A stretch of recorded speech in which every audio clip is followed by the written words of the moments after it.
सभी भक्तगणों को जय श्रीमन नारायण, जय भोलेनाथ की। महाशिवरात्रि व्रत कथा सुना रहा हूँ, आप ध्यान से सुनना। किसी गांव में एक ब्राह्मण परिवार रहता था।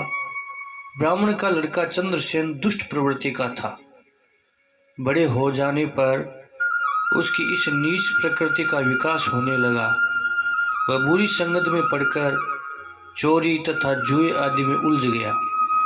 चंद्रसेन की माँ बेटे की हरकतों से परिचित होते हुए भी अपने पति को कुछ नहीं बताती थी। एक दिन ब्राह्मण अपने यजमान के यहाँ से पूजा करके लौट रहा था तो मार्ग में दो लड़कों को सोने की अंगूठी के लिए लड़ते पाया।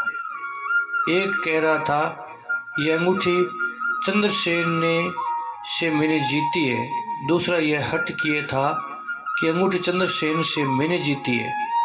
यह सब देख सुनकर बेचारा ब्राह्मण बहुत दुखी हुआ। उसने दोनों लड़कों को समझा बुझाकर अंगूठी ले ली। मैंने उनसे कहा, यही तो खेल रहा था अभी, पर चंद्रसेन तो पिछले 5 दिनों से लापता था। ब्राह्मण ऐसे घर में क्षण भर भी नहीं रहना चाहता था जहाँ उसका जुआरी तथा चोर बेटा रह रहा हो तथा उसकी माँ उसके अवगुणों पर हमेशा पर्दा डालती हो। घर से कुछ चुरा ले जाने के लिए चंद्रसेन आ ही रहा था कि दोस्तों ने पिता की नाराजगी जाहिर कर दी। चंद्रसेन उल्टे पांव भाग निकला। रास्ते में कहीं मंदिर के पास कीर्तन हो रहा था। वह शिव मंदिर था। भूखा चंद्रसेन कीर्तन मंडली में बैठ गया। उस दिन संयोगवश शिवरात्रि थी। भक्तों ने शंकर पर तरह तरह का भोग चढ़ा रखा था। चंद्रसेन इसी भोग सामग्री को उड़ाने की ताक में लग गया। कीर्तन करते करते सभी भक्तगण धीरे धीरे सो गए। सबको सोया जानकर चंद्रसेन ने मौके का लाभ उठाकर भोग की चोरी की और भाग निकला। मंदिर से बाहर निकलते ही किसी भक्त की आंख खुली और उसने चंद्रसेन को भागते देखकर चोर चोर कहकर शोर मचाया। लोगों ने उसका पीछा किया। भूखा चंद्रसेन भाग नहीं सका और किसी डंडे से प्रहार से चोट खाकर गिरते ही मृत्यु को प्राप्त हो गया।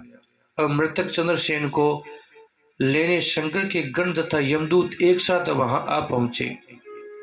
यमदूतों के अनुसार चंद्रसेन नरक का अधिकारी था, कारण उसने बार बार पाप ही किए थे। शिव के गणों के अनुसार चंद्रसेन स्वर्ग का अधिकारी था, कारण वह शिव भक्त था। चंद्रसेन ने पिछले 5 दिनों से भूखे रहकर व्रत तथा शिवरात्रि को जागरण जो किया था, शंकर ने शिव पर चढ़ा हुआ नैवेद्य नहीं खाया था।